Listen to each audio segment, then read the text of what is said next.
So, I've been thinking, our travel channel wouldn't be much without a tech for travel video, so here's all the stuff we're taking around the world. So first things first, we want to know what we're editing our videos on. So I personally have, let me get it, here it is, this little bad boy here. It's a Macbook Pro 2012.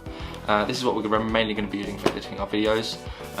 It's the 2012 edition, as you can see here. Check it, only 13 inches, so not that big, not a huge deal. The main thing you want to worry about this for is the power. Now my one's got a i5 processor. It's got a 256 solid state drive. That one's important. Make sure any laptop you get in, even if it's secondhand, upgrade the hard drive, okay? Because the software you want to use to run this kind of thing, Final Cut Pro, is quite expensive, but it's totally worth getting because it gives you a lot more opportunities to edit a lot of different footage. And I'll show you later just how to do that. So I'm going to go ahead and turn this little bad boy on and show you the boot time for this. Now remember, this is a Core i5 2012 256 gig solid state drive, upgraded, so it's what, 4 years old at the time of filming. There we go. So pretty quick, right? Before I upgraded solid state drive, you were looking at about a 3-minute boot time, so it's 100% imperative that you get the solid state drive upgrade. They come in at around 120 quid for a 256 solid state drive. All links in the description if you need to know that. Okay, so now that's the laptop sorted, let's get something else. Hold on. Okay, so what's next? The stuff you're filming on. First things first, the GoPro. Okay, GoPro Hero 5 Black, pretty important. You can get the Session, but it doesn't film in 4K. It's not as good. This costs us $329 at the time of purchase. They'll probably come down a bit soon because the new one's coming out. Now this films in 4K. You can control it with your phone. It's waterproof. You get a little LED display here. The battery life isn't brilliant, so probably get some batteries for this spare when you're out and about. But yeah, overall, this is probably one of the most important things you can get. If you can only afford one thing to go traveling with, this is the one you get. Super versatile, which is why I need to show you something else. There we go. Okay, see this little bad boy here? Yeah, around the wrist, and then you put it on like that. So that's pretty handy to have, makes it easier. And also, this. Okay, you see them guys walking around all the time with a little head strap on? Okay, that looks kind of silly, no one's going to doubt that. Kind of funny, but also quite silly, which is why this is still a little silly, but not as. You want to get one of these. And there it is, see? Okay, that's a lot better. So that's worth getting. Oh, so that's only 15 quid for this and this. Okay, next up, power banks. Now, you usually only need one of these if you know how to do it right. This one here, which is the Anker 2200 milliamp hour variant of their power bank, has two, I don't know if you can see that there. So as you can see, that has two USB ports and the charging kit. I'm going to quickly turn on the battery there, and as you can see, you get a nice little power LED indicator here to tell you how much power is left in the device. So that's pretty good. You can get that for around 20 quid, so $25. That's good to have. Another power bank here, Easy AC. It's pretty old actually, but it's only 2200 milliamp hours. So that will get, what, one charge on an emergency. So we've got that just as a backup, just in case. So that's good to have. Next up is storage. Okay, so if you're going out like us and you're filming a lot, taking a lot of pictures, doing a lot of things, you're going to want a backup storage. As I said earlier, my MacBook Pro had a 256GB SSD. This right here is an Intenso external hard drive. Definitely get one of them. They are pretty cheap now. This one's only 320 gig, but if I was to buy one today, I'd probably go up to 1 terabyte. They're quite cheap.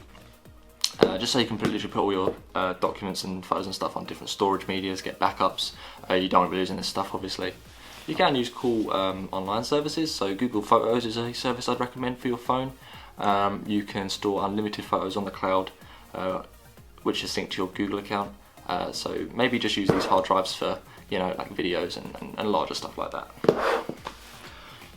Very important, portable tripod. It's quite small. I mean, how small is this? Look at that. That's nothing really, is it?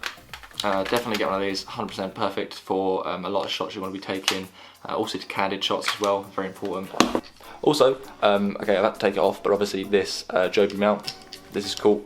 You can use this for a lot of stuff, wrapping to trees and business and things of that nature. You can obviously put it out like that and use it to talk to like things like that, so that's very handy. Get a bit more extra extension, a lot more in the frame. If you're like us and you only have one lens, which I'll show you in a minute, it makes sense to get one of these for them shots. Last thing so far is the phone. Okay, this is the phone. Now the phone I've got is an iPhone 6s. This little bad boy right here, rose gold.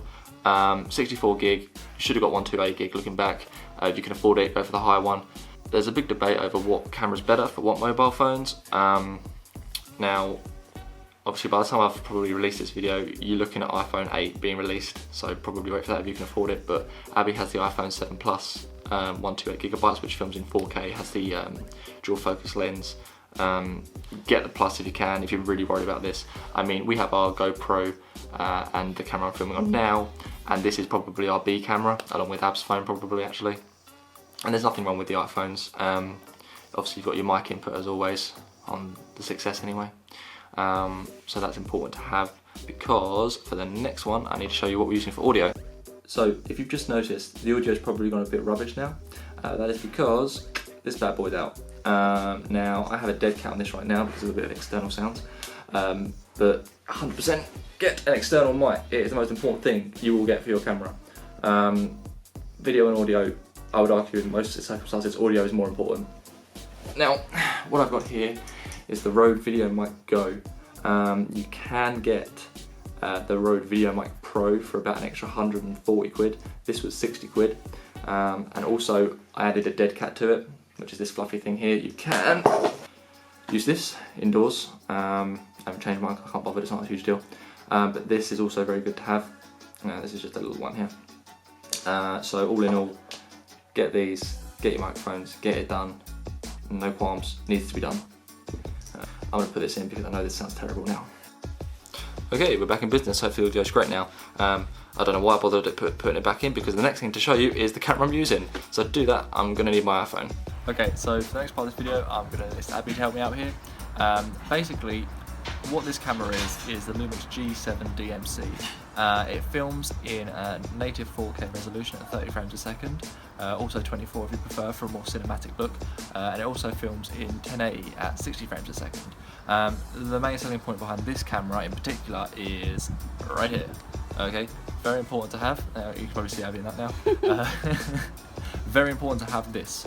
If you can't see this when you're filming, it's very difficult to get the good shot. This makes it a lot easier to film stuff. You can also do this. Now I can see Abby in that, which is good. Now there's a few things about this that is also quite good, and they're the shooting settings. You can YouTube all about this, but the basics of these, you can film in what's called Cine-like D and Cine-like V. Cine-like D is a very flat image with very low contrast and saturation, so in post you can do a lot of colour grading, which is very handy for the more cinematic shots that you want to do with this camera. Cine-like V is the newer version of this, which some people say does all the hard lifting for you, but it's still pretty good. It's probably what we'll be using mainly when we're out and about shooting for them quick shots that don't need to worry about. I'm getting a weird look off App now because she has no idea what I'm talking about. But basically, for 399 quid, this is the best camera you can get. A lot of people say if you have the money, go for the Lumix GH5, but this is just as good in that environment. Unless you have $3 to spare, you're probably better off getting this. So another part we can talk about right now actually is also the lens that we're carrying as well. It comes with the actual kit lens, which is a 14 to 42mm lens. It's a standard kit lens. If you have the money, get the 25mm lens with a 1.7 aperture, because that's better in low light and you're going to get a lot better portrait shots, but for what we want is perfect. So the 25mm lens with a 1.7 aperture is about £125. This lens obviously comes with the body, but you can get it on its own for about 60 quid, so that's not too bad. Like I said, it also comes with a sun guard as well. These are more important in hotter countries because obviously it blocks out sunlight in certain situations, so you don't get that glare that you would usually get in shots like that. So I think, in general, that's probably the main elements of why this camera is probably the best one to film with, for the budget of around £400 anyway. Also, while we're out here, it's probably worth mentioning the iPhone 7 Plus that Ab's got, which is 128GB. Obviously, you've all seen this before, it's no big deal. What is important, that you make sure your film settings are correct.